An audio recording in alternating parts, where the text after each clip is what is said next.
Halo momenku semuanya, welcome back to di channelku channel yang akan mencoba mengupas, mereview, memprediksi beberapa pertandingan sampai dengan seterusnya dari segala pelosok penjuru dunia.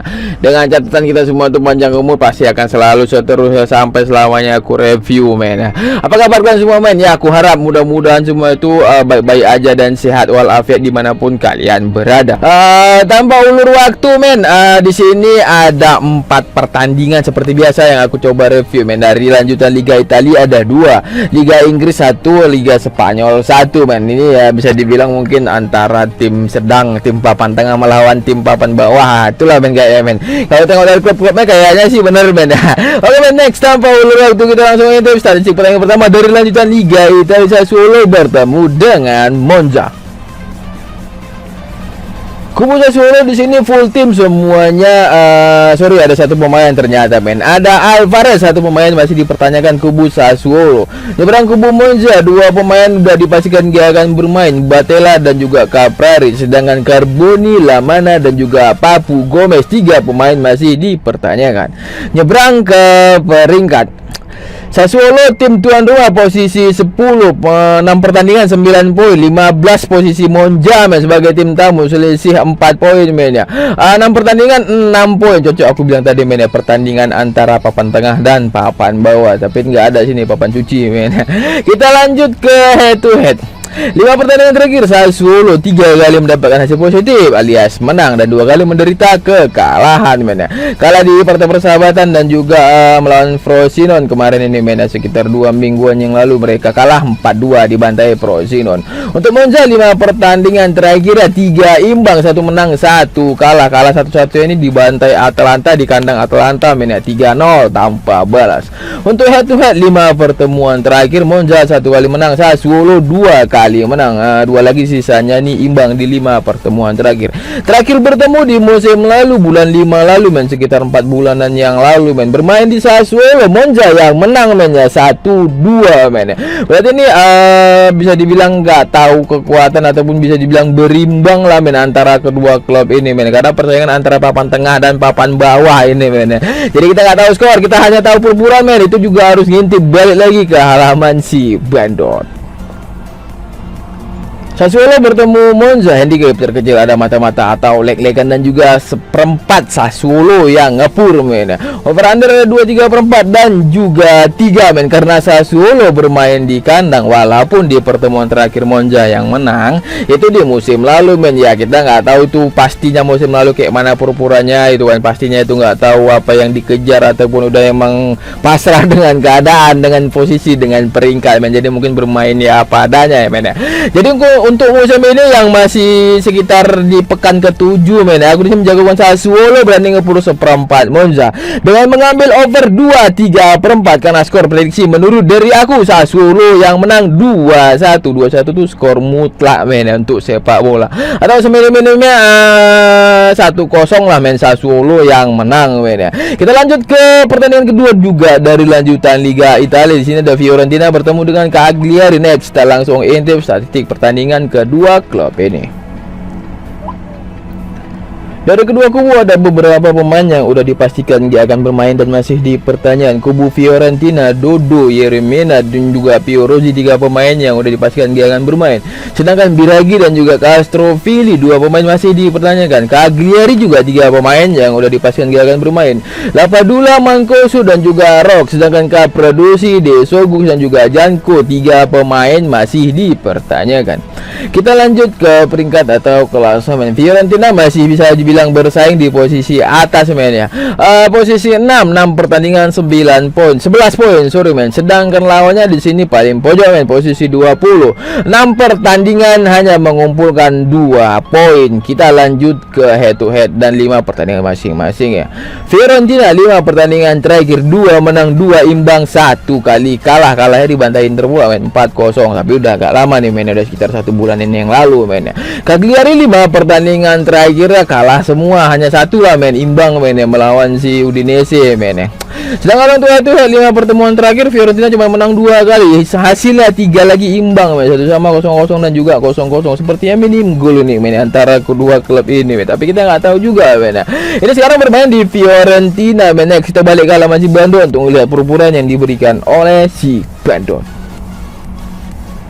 Fiorentina bertemu Cagliari, handicap terkecil ada 1 dan 1/4, over under ada 2,5 dan 2/3 karena Fiorentina ini lagi berpacu bersaing di atas lah men di papan klasemen men ya. Jadi di sini ada pur 1 bulat, aku hanya ngepur 1 aja men, berani main Cagliari men. Dengan mengambil over 2,5 men karena skor prediksi menurut dari aku di sini 2-1 atau 2-0 men dimenangkan oleh Fiorentina. Kalau momenku feeling dengan Fiorentina lebih dari 2 gol maka ambillah 1/4 men, kan lumayan oddsnya men dibandingin ngepur 1 men ya. Dan juga nanti siapa tahu yang udah mau, bukan yang udah mau mau pantau-pantau sampai pertandingan berlangsung men ya. Karena nanti oddsnya akan semua berubah nih men, oddsnya handicap over under semua berubah lah pokoknya sampai pertandingan berlangsung. Mana tahu ada yang mantau-mantau gitu men ya, ataupun mau ngebet dekat dengan pertandingan. Nah itu lebih bagus sebenarnya men ya, karena oddsnya itu lebih jelas lagi men ya ketimbang ngebet sekarang nih men ya. Ya itu semua tergantung feeling momenku masing-masing lah pokoknya men, tetap utamakan feelingnya itulah men dah. Lanjut ke pertandingan 3 Liga Inggris, Fulham bertemu dengan Chelsea. Next kita langsung intip statistik dari kedua klub ini. Dari kedua kubu ada beberapa pemain yang udah dipastikan gak akan bermain dan masih dipertanyakan. Kubu Fulham 3 pemain yang udah dipastikan gak akan bermain. Ada Rabiot, Benda dan juga Traore. Sedangkan TT 1 pemain masih dipertanyakan. Ini TT men ya, kanya pisah men ya, jangan disambung men ya. Nyebrang kubu Chelsea di sini terlalu banyak pemain men yang udah dipastikan gak akan bermain dan masih dipertanyakan. Di sini ada 7 yang udah dipastikan gak akan bermain. Bettinelli, Chilwell, Fofana, Gusto, Jackson, Lavia dan juga Nkunku. Sedangkan yang masih dipertanyakan ada 5 men ya. Badiashile, Koloba, Chukwuemeka, James dan juga Madueke. Berarti kok di total ini lebih dari 1 tim men ya, jumlah pemain bola men 12 men ya. Satu tim aja 11 men ya. Chelsea luar biasa. Kita lanjut ke peringkat. Fulham tim tamu, Fulham tim tuan rumah maksud aku men. Tamu itu singkatan dari tuan rumah, masuk men ya singkatannya men. Fulham posisi 12, 6 pertandingan 8 poin. Chelsea terdampar jauh men di posisi 15 men ya. 6 pertandingan 5 poin. Dari 6 pertandingan Chelsea hanya mampu mengumpulkan 5 poin. Kalau dirata-ratakan dari 6 pertandingan, dari penghasilan 5 poin ini berarti 5 draw men ya. Tapi ini kayaknya lebih banyakan kalah, 1 menang men ya. Oke, kalau lebih jelas kita lanjut ke head to head men. 5 pertandingan terakhir Fulham 3 menang 1 imbang 1 kalah dibantai City 5-1.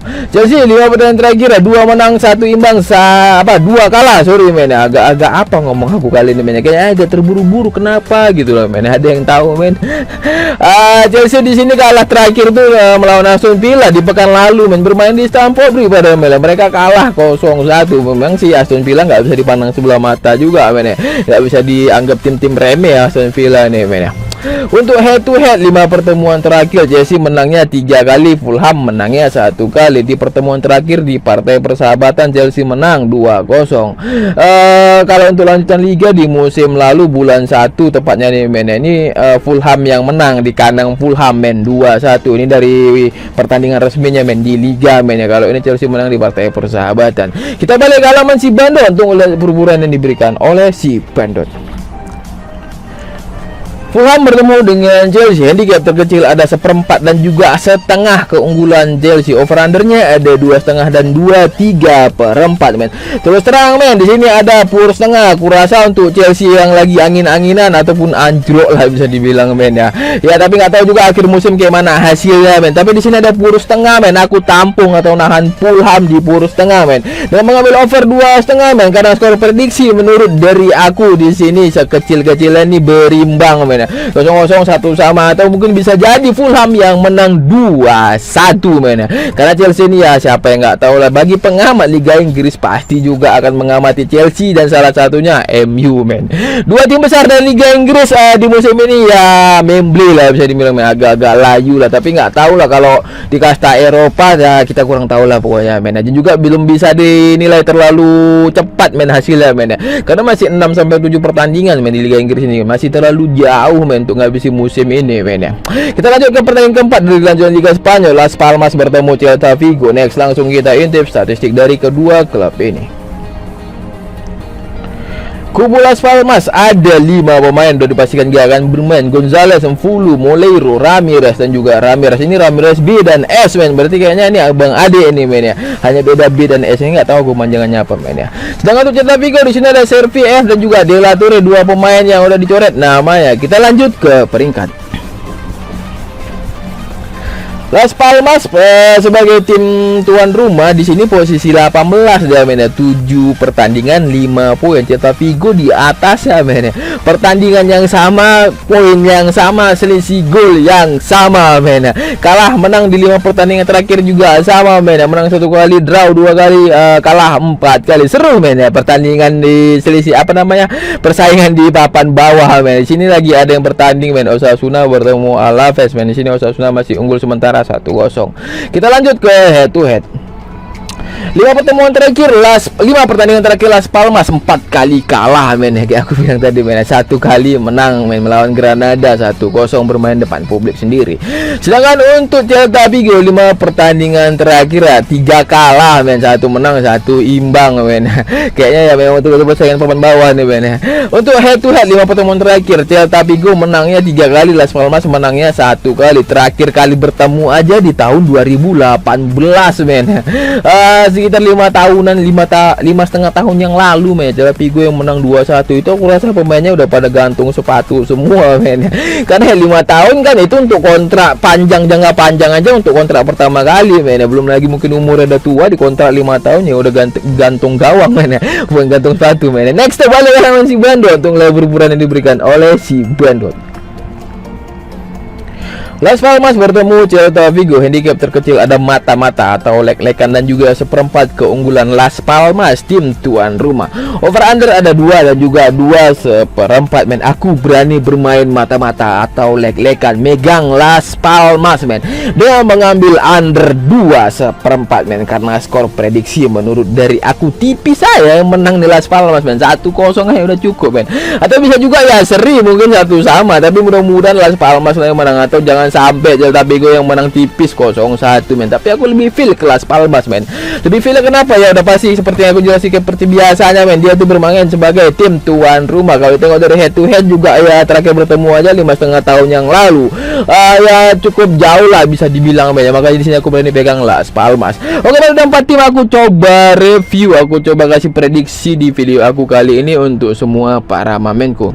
Gak lupa aku ucapkan terima kasih yang gak terhingga lah pokoknya untuk semua kalian para mamenku men, yang udah mau subrek, yang udah mau nge-like, udah mau komen semua segala macam itu, mampir singgah semualah pokoknya men ya. Terima kasih yang nggak terhingga lah pokoknya.